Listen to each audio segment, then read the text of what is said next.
সাথে এরকম দুর্ঘটনা ঘটে যাবে আমি কল্পনাও করতে পারিনি। তো হ্যালো বন্ধুরা, আমি কিংসুক তোমাদেরকে আবার একটা নতুন ব্লগে স্বাগত জানাই। তো বাড়িতে বসে প্রচণ্ড পরিমাণে লাগছিল বিরক্ত, তাই আমার বউ এসে বলল চলো একটু ঘুরে আসি, আজকের ওয়েদারটা খুব সুন্দর আছে। তাই ও যখন রেডি হচ্ছিল আমার একটা কথা মনে পড়ে গেছিলো, কালকে যে টাকাটা ছিল সেই টাকাটা আমি খরচা করে ফেলেছি।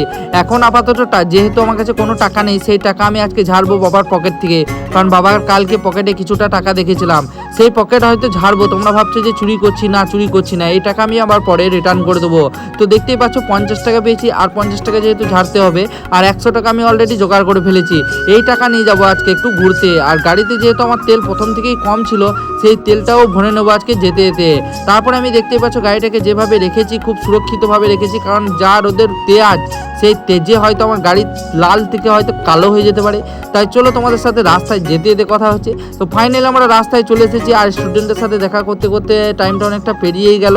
স্টুডেন্টগুলো ওখানে দাঁড়িয়েছিল, ওদের সাথে কিছুটা কথা বললাম, তারপরে ব্লগটা কন্টিনিউ করে যাচ্ছি। মা রক্ষাকালীর থান পেরিয়ে দেখতে পাচ্ছ খেজুর গাছের সারি সারি গাছগুলোকে দেখতে খুবই সুন্দর লাগছে। হঠাৎ করে আমার গাড়ির তেল এইভাবে শেষ হয়ে যাবে সেটাও ভাবতে পারিনি।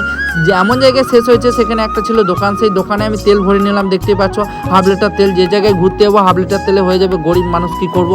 তারপরে আমার একটা বন্ধুর দোকানে মোবাইল রিপেয়ারিং যেহেতু দেয়া ছিল, সেই মোবাইলটা ঠিক করেছে না করেছে সেটা জানার জন্য ওকে জিজ্ঞেস করলাম, দেখলাম মোবাইলের রিপেয়ারিং করিয়ে নিয়েছে।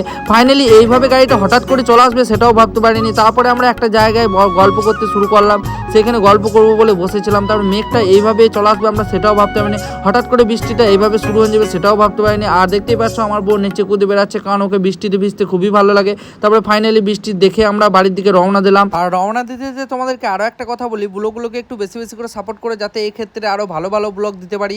চলো টাটা, নেক্সট ব্লগে দেখা যাচ্ছে। আজকে টিফিন খাবার আমাদের চপ আর মুড়ি, কাদের কাদের এরকম চপ মুড়ি বিকেল দিকে হয় একটু কমেন্ট করে জানাবে। আজকের ব্লগটা আমি এখানেই শেষ করছি। টাটা, নেক্সট ব্লগে দেখা হচ্ছে, বাই।